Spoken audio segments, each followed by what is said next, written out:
오늘 이 저녁 시간 함께 읽을 하나님의 말씀 로마서 2장 6절부터 10절까지의 말씀입니다. 로마서 2장 6절부터 10절까지의 말씀 여러분들을 대표해 제가 읽도록 하겠습니다. 로마서 2장 6절 말씀부터 읽도록 하겠습니다.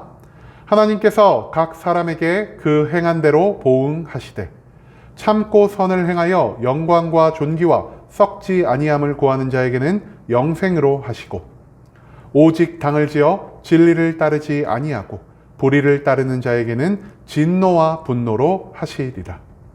악을 행하는 각 사람의 영에는 환난과 곤고가 있으리니 먼저는 유대인에게요 그리고 헬라인에게며 선을 행하는 각 사람에게는 영광과 존귀와 평강이 있으리니 먼저는 유대인에게요 그리고 헬라인에게라. 아멘. 오늘 이 시간 우리는 우리부터 라는 제목을 갖고 오늘 우리가 읽은 하나님의 말씀 함께 나누는 시간 갖도록 하겠습니다. 우리를 변화시키고 우리를 완전하게 하는 하나님의 의에 대해 가르쳐주는 로마서 그 2장의 말씀을 갖고 함께 나누는 시간 갖고 있습니다. 오늘 본문 말씀에서 우리는 하나님이 주시는 축복과 심판에 대해서 배울 수 있게 될 것입니다. 그렇다면 하나님은 어떤 사람에게 축복과 심판을 내리고 계신지, 그리고 어떤 순서대로 이 축복과 심판이 진행되고 있는지 오늘 본문 말씀 한 절 한 절 찾아보며 함께 알아보는 시간 갖도록 하겠습니다. 먼저 오늘 본문 6절 말씀에서 성경 이렇게 기록합니다. 하나님께서 각 사람에게 그 행한 대로 보응하시되. 6절 말씀에서 바울은요 행함이 있는 믿음의 중요성을 우리에게 알려주고 있습니다. 그런데 여러분, 우리는 바울을 좀 오해하며 살아가는 것 같습니다. 바울 신학에 있어서 핵심이 무엇이라 할 수 있겠습니까? 바로 오직 믿음으로 의롭다 칭함을 얻을 수 있다는 이 신칭의가 바울의 신학의 핵심을 담당하고 있기 때문에 우리는 바울이 행함을 중시 여기는 자가 아닌 믿음을 중시 여기는 자라고 생각하며 살아갈 때가 너무나 많은 것 같습니다. 하지만 오늘 이 본문의 6절 말씀을 통해서 우리는 바울이 단지 믿음만을 중요시 여기며 살아간 자가 아닌 믿음에 합당한 행위를 더욱 중시 여기며 살아가고 있다는 것을 발견할 수 있게 된다는 것이죠. 바울이 자기 편지에 기록한 모든 믿음은요, 사실 이 행함이 포함된 의미에서의 믿음이라 할 수 있는 것이지 행함과 믿음을 분리시켜 그 가운데 믿음만 추구하는 것이 아니라는 사실을 우리가 먼저 기억할 수 있게 되기를 소망합니다. 그렇기 때문에 바울은요, 이 말씀을 통해서 행함이 없이 나의 믿음만을 가지고 하나님의 축복과 구원을 얻을 수 있다고 생각하는 수많은 유대인들을 위해서 이렇게 외치고 있습니다. 단순히 너희가 너희의 혈통을 믿고 단순히 너희가 하나님이 아브라함에게 하신 언약의 약속을 믿고 단순히 너희가 하나님의 말씀의 모든 것들을 깨닫고 살아간다라는 이 믿음만을 가지고서는 너희가 온전한 구원과 축복에 이르를 수 없다라고 말입니다. 바울은요, 이 말씀을 단순히 당시에 읽는 유대인들에게만 전하는 것이 아닌 오늘날의 이 말씀을 읽는 우리에게도 이런 말씀을 하고 있는 것 같습니다. 단순히 우리가 예배에 참석하고 성경에 대한 지식이 늘어가는 것만으로는 우리가 하나님이 보시기에 합당한 축복과 구원을 얻을 수 있는 자격을 얻지 못한다라는 것입니다. 여러분, 행함이 없는 믿음은요, 오히려 우리에게 심판과 징계를 내릴 수밖에 없다라는 사실, 오직 우리의 믿음에 합당한 선한 행위, 하나님의 성품을 따라가는 하나님이 기뻐 받으실 만한 삶의 모습이 동반되어야만 우리의 삶 가운데에서 진정한 구원이, 진정한 축복이 드러날 수 있게 된다는 사실을 바울은 이 6절 말씀을 통해 우리에게 가르쳐 주고 있다는 것이죠. 그 다음 이어진 7절과 8절 말씀에서 우리는요, 우리의 선함과 우리의 악행에 따라 보응하시는 하나님의 모습을 발견할 수가 있습니다. 하나님은 단순히 우리가 얼마나 예배에 잘 참석하는지, 우리가 교회에서 얼마나 많은 봉사를 하고 얼마나 많은 헌금을 하는지에 대해서 우리의 축복과 심판을 결정하는 분이 아니라는 사실을 우리는 이 7절과 8절의 말씀을 통해서 찾아볼 수 있게 된다는 것이죠. 먼저 본문 7절 말씀에서 성경은 이렇게 기록합니다. 참고 선을 행하여 영광과 존귀와 썩지 아니함을 추구하는 자에게는 영생으로 하시고. 이 7절 말씀에서 바울은요, 선을 행하는 자가 오직 구원과 영생을 얻을 수 있다는 것을 우리에게 선포하고 있습니다. 그런데요, 이 말씀 가운데에서 제일 중요한 표현이 무엇이냐? 바로 참고 선을 행한다는 것입니다. 여러분, 참고 선을 행한다는 것이 과연 어떤 의미를 갖고 있는 것일까요? 내가 기뻐하고 내가 즐거워하던 모든 것들을 버리고 하나님의 영광을 위해서라면 내가 이 땅 가운데에서 어떤 희생도 어떤 헌신도 감당하며 하나님의 때가 이를 때까지 온전하게 오래 참고 인내하는 이러한 모습을 보이는 것이 바로 참고 선을 행하며 살아가는 삶의 모습이라 할 수 있다는 것입니다. 즉, 나의 만족과 유익이 아닌 그리스도를 믿음으로 내가 거듭난 다음 하나님의 영광만을 위해 살아가는 이런 의로운 자에게 오직 하나님의 축복이, 하나님의 구원이, 하나님의 영생이 예비되어 있다는 사실을 우리는 이 7절 말씀을 통해서 배울 수 있게 된다는 것이죠. 그 다음 이어진 8절 말씀에서 성경은 이렇게 기록합니다. 오직 당을 지어 진리를 따르지 아니하고 불의를 따르는 자에게는 진노와 분노로 하시리라 라고 말입니다.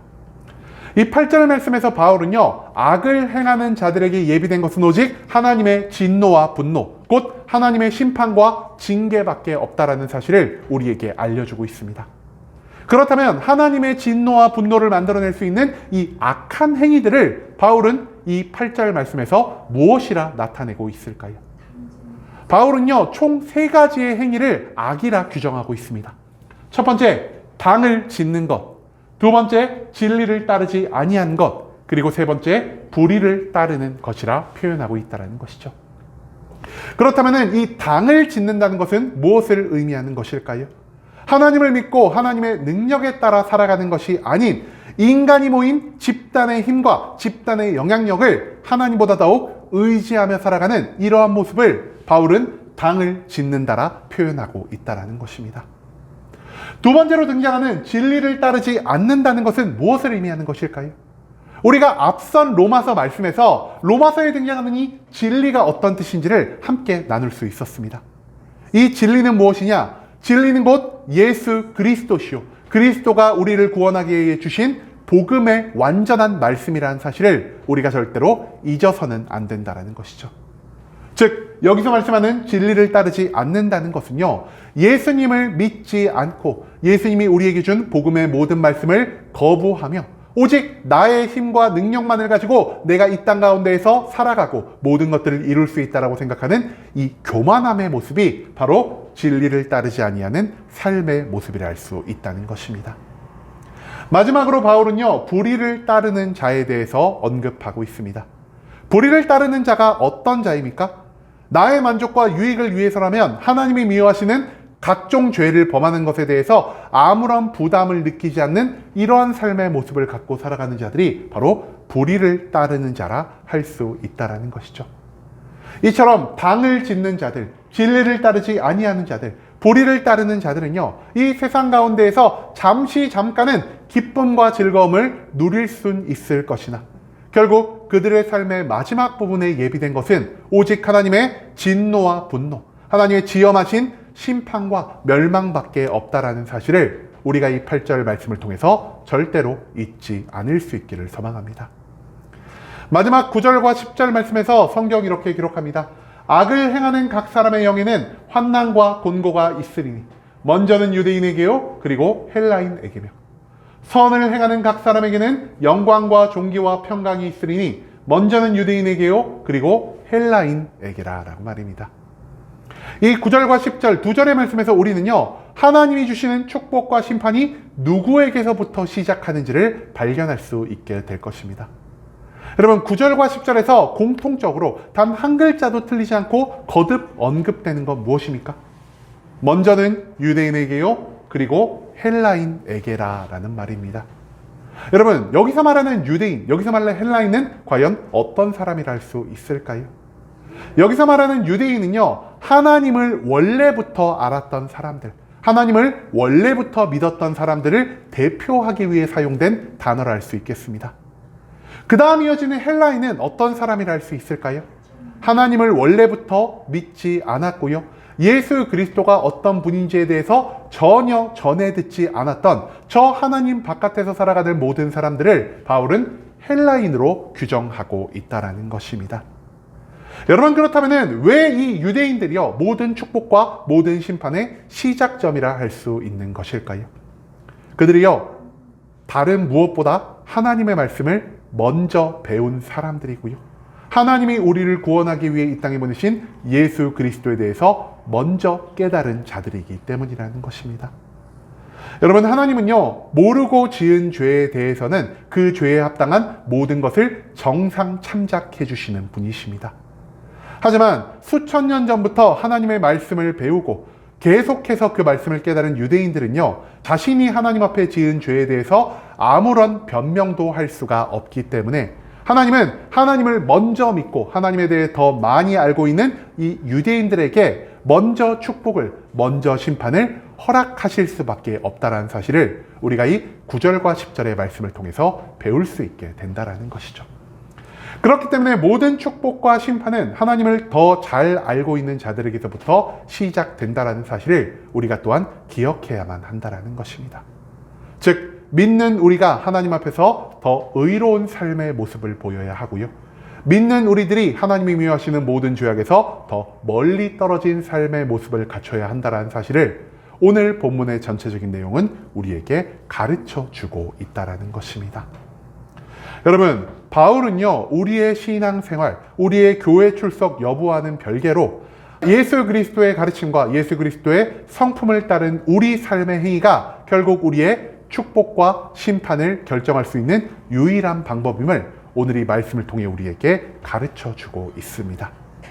심지어 이것은요 신약 말씀에서 바울이 처음 우리에게 가르쳐 준 것이 아닙니다. 우리가 함께 나눈 적이 있던 구약의 시편 62편 12절에서도요 하나님은 성경의 말씀을 통해 우리에게 이런 것을 가르쳐 주고 계십니다. 주여, 인자함은 주께 속하오니 주께서 각 사람의 행한 대로 갚으심이니이다. 즉, 우리 개개인의 행위가 우리 개개인의 미래를 결정할 수 있는 유일한 방법이라는 사실을 우리가 절대로 잊어서는 안 된다는 것입니다.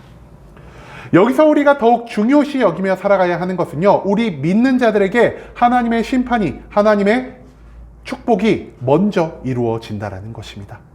알면서도 내가 선한 것을 행하지 않는 것, 예수 그리스도의 사랑을 경험했음에도 불구하고 그 사랑을 무시하며 살아가는 모든 것도, 그리고 내가 하나님의 천국 백성으로 거듭날 수 있는 기회를 받았음에도 불구하고 이 세상의 욕망에 취해 살아가는 그 모든 삶의 행위가 하나님의 심판을 우리에게 먼저 허락할 수 있는 조건이 될 수 있다는 사실을 우리가 절대로 잊지 말아야 한다는 것이죠.